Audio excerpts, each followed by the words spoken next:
ये मेरे पास CJ 14 repairing के लिए आया था। ये ओवर करंट रिले है, ठीक है। ये प्रोटेक्शन पर्पज़ यूज़ होता है।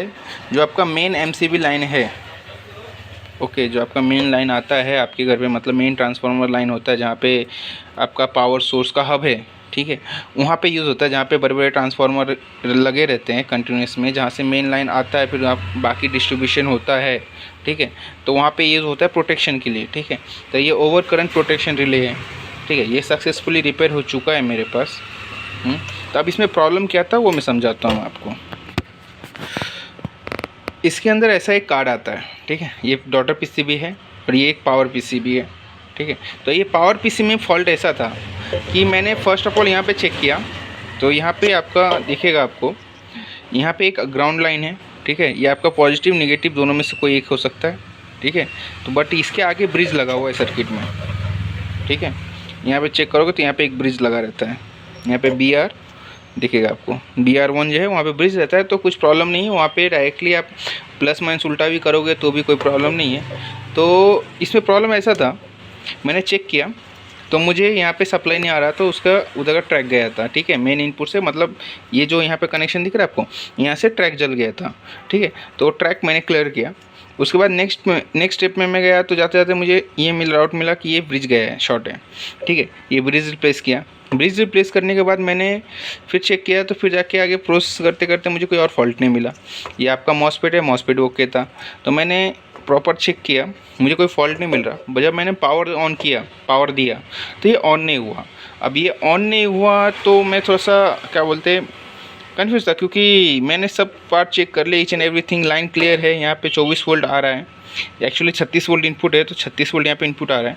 तो इसने आगे डिस्ट्रीब्यूट करके के आउटपुट प्रोड्यूस करना चाहिए। तो इसका आउटपुट वोल्टेज कितना है आपका, +- 5 वोल्ट, ठीक है। ओके, ये +- 5 वोल्ट है। इसका आउटपुट वोल्टेज +- 5 वोल्ट है। तो मैंने चेक किया, मुझे फॉल्ट समझ में नहीं आ रहा था, क्या हो रहा है, क्या हो रहा है, क्या नहीं हो रहा है, क्या नहीं हो रहा है, ठीक है। तो मैंने इसको सक्सेसफुली मतलब ट्रेस करते करते करते करते मुझे कुछ फॉल्ट नहीं मिला। तो एंड ऑफ द कंक्लूजन मैं यहाँ पे पहुँचा कि ये जो आपका PWM IC है, ये जो देखो यहाँ पे देखो PWM IC है, नंबर दिखाने की कोशिश करता हूँ मैं, थोड़ा जूम करता हूँ।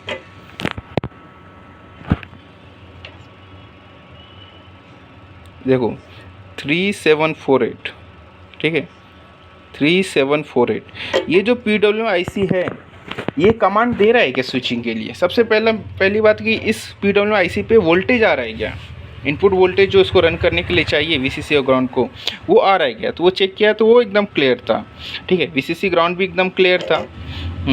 तो अभी मैं करूँ क्या? तो नेक्स्ट स्टेप था मेरा क्या, इसका पल्स आ रहा है क्या मॉसफेट स्विचिंग के लिए? अब ये जो मॉसफेट है, ओके, ये मॉसफेट स्विच करने के लिए पल्स आ रहा है क्या? तो जब मैंने चेक किया तो पल्स नहीं आ रहा था।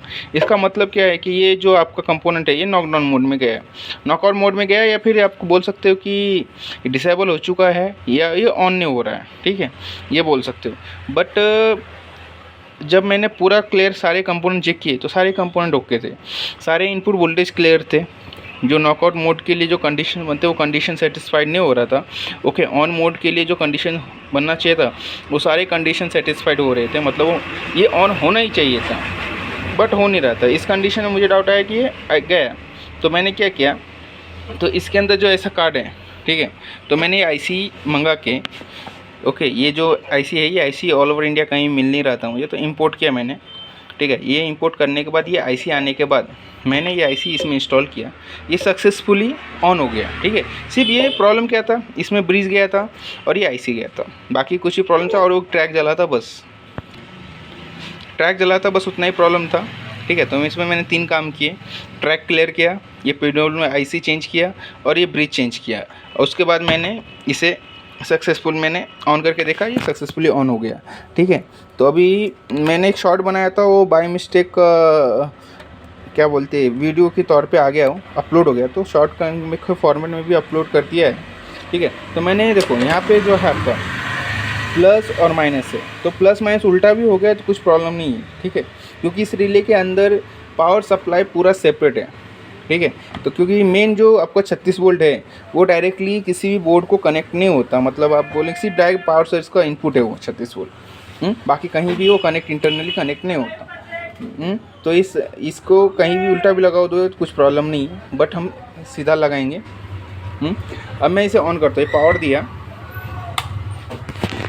अब देखो ये ऑन हो चुका है। अब यहाँ पे देखो जब मैं बटन ऑपरेट करूँ, यहाँ प्राइमरी लिखा हुआ है, सेकेंडरी, करंट, ओके, तो वहाँ पे L1 L2 जो भी है, ओके, वो सब दिखेंगे। मतलब तीनों फेज़ के करंट आप यहाँ पे कंट्रोल कर सकते हो। ओके, किसी भी फेज़ में से करंट मिसबैलेंस हुआ तो ये ऑटोमेटिकली ट्रिप कर देगा। ठीक है, ये प्रोटेक्शन पर्पज़ के लिए यूज़ होता है और ये बहुत इंपॉर्टेंट रोल परफॉर्म करता है। ऐसा समझो कि ये अगर नहीं लगाएंगे मेन पावर हाउस के पास, तो क्या होगा, आपके घरों में लिमिट के ऊपर पावर आएगा, और लिमिट के ऊपर पावर आएगा तो आपके घर के जितने भी डिवाइसेस हैं सब जल जाएंगे। ठीक है, यहाँ तक रिस्क इतना बड़ा रहता है कि आपका जो मेन ट्रांसफार्मर लाइन है वो भी पूरा जलने का रिस्क रहता है, या फिर आपका अर्थ पूरा फेज लाइन के थ्रू जाने का खतरा बनने जाता है। मतलब समझ रहे हो क्या, ये ख़राब हो गया, ये प्रोडक्ट ख़राब हो गया तो इनको ये बाईपास करना पड़ता है। ठीक है, और ये बाईपास कर दिया मतलब कोई भी सिक्योरिटी सिस्टम नहीं है, मतलब कुछ भी सिक्योर नहीं है, ऐसा समझो। तो इसे बाईपास ना करते हुए ये रिपेयर करवाते हैं या फिर नया डालते हैं।